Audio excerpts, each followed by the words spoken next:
Legendary producer Allu Arvind గారిని మాట్లాడవలసిందిగా request చేస్తున్నాం.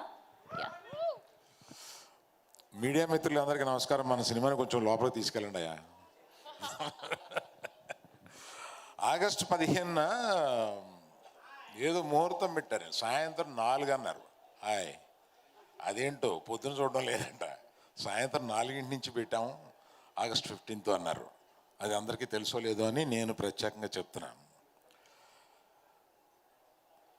Nikhil lady నువ్వున్నావా?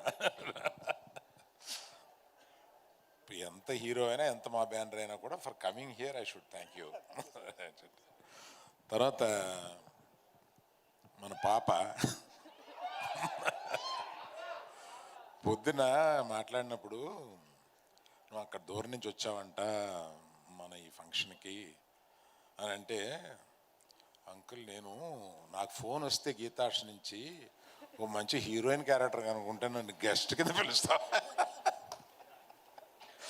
But at the same time I am telling you, you are going to do a very good character in our banner. Nice of you. Thank you.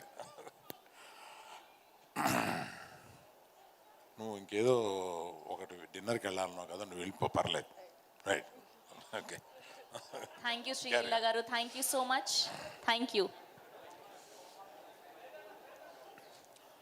అలాగే వచ్చిన young directors వీళ్ళందరికీ thank you very much.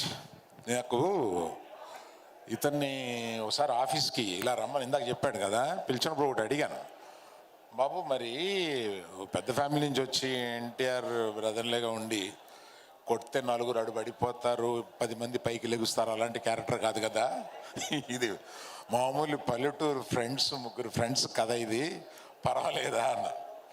మరి ఏం చెప్పాడో తర్వాత ఎన్టీఆర్ గారితో మాట్లాడినప్పుడు, ఎవడి కష్టం వాడు పడాలండి, ఏ ఫ్యామిలీ నుంచి వచ్చినా కూడా, ఎవడి డాష్ డాష్ వాడే అని అన్నాడు. అందుకని నీ కష్టం నువ్వు పడ్డావు, ఇందులో నీ టాలెంట్ నువ్వు చూపించావు కనుక న్యాచురల్గా పైకి వస్తావు. అలాగే అమ్మాయి కూడా చాలా, నేను పూజలో చూసి అమ్మాయిని, పూజలో సరిగ్గా డ్రెస్ అయి రాలేదు, వాసుని పిలిచి నాకు చూపించిన అమ్మాయి ఏంటి, ఈ అమ్మాయిని మార్చేసేవా అన్న. లేదు సార్, అదే అమ్మాయి సరిగ్గా డ్రెస్ అవ్వకుండా వచ్చింది అన్న. She has done extremely well in the film. చాలా బాగా చేశాం రియల్లీ. చానాళ్ళ తర్వాత వినోద్ గారు ఒక మంచి క్యారెక్టర్లో, అంటే మొత్తం వాళ్ళందరూ కష్టపడితే సినిమా నేను పట్టుకుపోయాడు లాస్ట్లో. So I'm very thankful for you for coming. And చాలామందికి ఇలాగే పేరున చెప్పాలి, కానీ ప్రత్యేకంగా హీరో కాకుండా చెప్పాల్సిన వాళ్ళు వీళ్ళిద్దరు ఉన్నారు. రెండే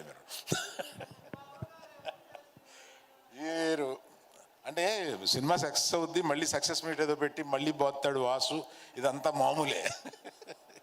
కానీ వీళ్ళిద్దరూ చేసింది మీరు అప్పటికి సినిమా చూసుంటారు కాబట్టి అప్పటికి మీకు తెలుస్తుంది, వీళ్ళిద్దరూ చించి వదిలేశారు సినిమాలో. అంటే మామూలుగా చేయలేదు వీళ్ళు, ఇంత యాక్టర్లు ఏమైపోయారు వీళ్ళు అని అనిపించే అంతగా అంత బాగా చేశారు. సినిమాని ఎత్తి నిలబెట్టడానికి one of the main reasons వీళ్ళు. అలాగే రామ్ మిరియాల గారు ఉన్నారు, వీళ్ళ పేరు తెలీదు. సో వారు, సో థ్యాంక్ యూ ఆల్. తప్పకుండా ఈ సినిమా చూశాను, చాలా బాగుంది. లాస్ట్లో చాలా హార్ట్ఫుల్గా ఉండి సినిమాని మొత్తం ఎంజాయ్ చేసి ఒక గుడ్ ఫీలింగ్తో పైకి లెగుస్తాము. 15వ తారీఖున సాయంత్రం. ఇందులో వాసు గురించి చెప్పాలంటే, ఈ వాసు కాదు నేను తిడతాను, నేను పర్వాలేదా, ఎంతసేపు అయినా తిట్టచ్చు. ఇతనితో కథ చెప్పించాడు, ఈయన మాయగాడు చెప్పడం. అలా నేను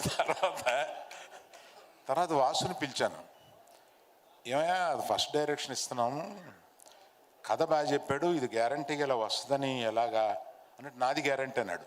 ఏం పెట్టావో నువ్వు వాసుకి? నాది గ్యారంటీ ఏంటి, 10 కోట్ల గ్యారంటీ ఎవడిస్తాడా, నాది గ్యారంటీ అన్నాడు. కానీ రషెస్ చూసిన తర్వాత నీ గ్యారంటీ అర్థమైందా.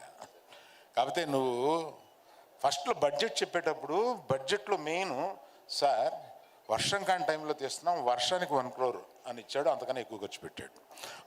వర్షానికి ఓ బడ్జెట్ ఇచ్చిన ప్రొడ్యూసర్. అలాగే అది మీరు ఏమన్నారు అర్థమైంది సార్. ఆఫీసర్ మధ్యలో ఒక బడ్జెట్ ఇచ్చి దాన్ని డబల్ చేసామనే కదా. ఇప్పుడే ఆయన ఏదో నెంబర్ చెప్తే మిస్ అయ్యాను, సున్నాల్లో కొంచెం వీక్ అంతే సార్. అదే సార్, ప్రొడ్యూసరే కదండి, అది నెంబర్లో మరి అలా చెప్తే ఎలాగ సార్ మీరు? ఇప్పుడు అల్లు అర్జున్ గారు ట్వీట్ చేసిందండి, 6 million వెళ్ళింది సార్, ఇప్పుడు చూస్తే 9 million అయింది. మీరు 6 lakhs అన్నారు.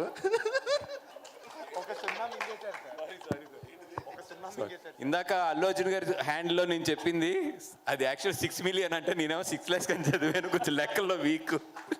ఇప్పుడు యాజ్ ఆఫ్ నౌ 9 million అంటే nearly 1 crore with in 7 hours. So ఈ టైటిల్ జస్టిఫికేషన్ ఫ్రెండ్కి హెల్ప్ చేయాలనుకున్నాడు, అలాగే నీకు హెల్ప్ చేశాడు అనమాట. Very good, thank you all. Vinod గారు